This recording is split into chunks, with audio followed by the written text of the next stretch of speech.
How many days did you have to familiarise yourself with the Titanic between the time you arrived and the time that you left Southampton? About 3 days.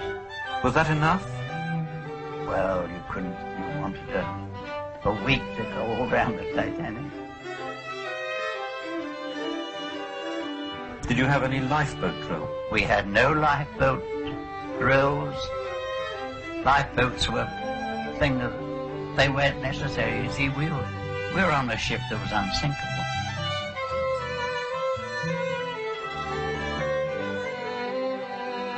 A couple of tenders came out with passengers and mail.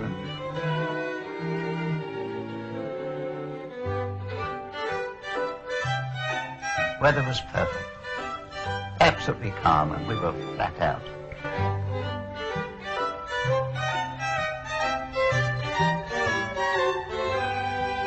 You could smell ice. I knew it, because you can smell it. What do you mean? Keenness, a keenness in the air. There's something about ice that you can smell. I was talking to a pal of mine. He was sitting on my bunk. All of a sudden, she came to a halt. There was no fuss. It was like putting your brakes on a car, and you gradually came to a halt. And I went for it on the promenade deck, and I looked down. I couldn't see any damage at all above the waterline. What I did see was ice in the well deck, the forward well deck. And I thought, hello, we've hit an iceberg. By then, the captain had ordered out lifeboats and women and children. Lower the lifeboats and stand by. That was the order. Stand by. This is only a precautionary measure. The drop from The boats are perfectly safe. the boat deck to the water was about between 70 and 80 feet. And you could hardly see the water, and people didn't want to go. I'd rather not. They got in their minds she was unsinkable. I was thrown in. I mean, you know, he just picked me up and threw me in. Sit down! She's the last. She was taken in water, and she was gradually listing over to port. Then I thought, well, I don't know, it's something very serious now. I looked up as the boat went down the side. It's a terribly long way down to that dark sea. I remember looking up and seeing him leaning over, saying, "Be good, look after Mummy," and that's the last I saw it. We rode out. I don't know how far it was, but it was beautiful, just a beautiful sight. It was, all the lights were on in the Titanic, and it was listing just a little bit in the front, you know, going down. But it was a beautiful sight.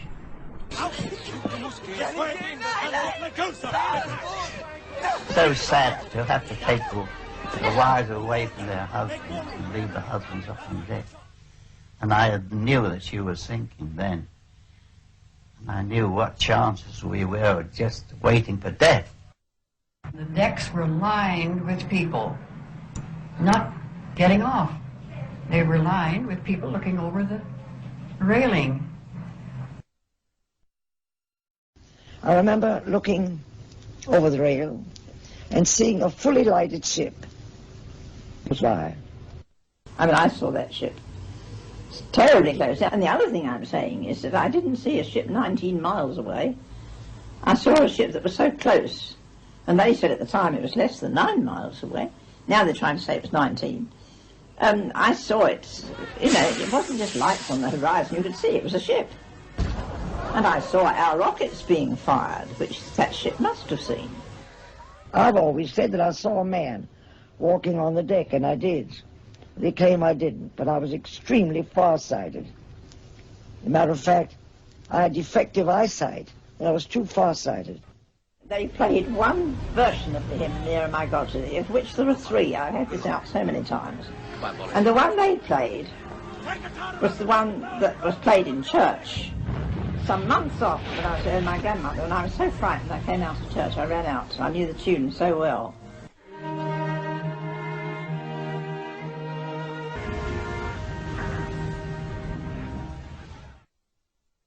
I said to my father, see that light of that ship? It's coming to our rescue. Hardly said the words when the light was turned off and left us in the dark. She gradually sank by the head, and you could feel everything going through her.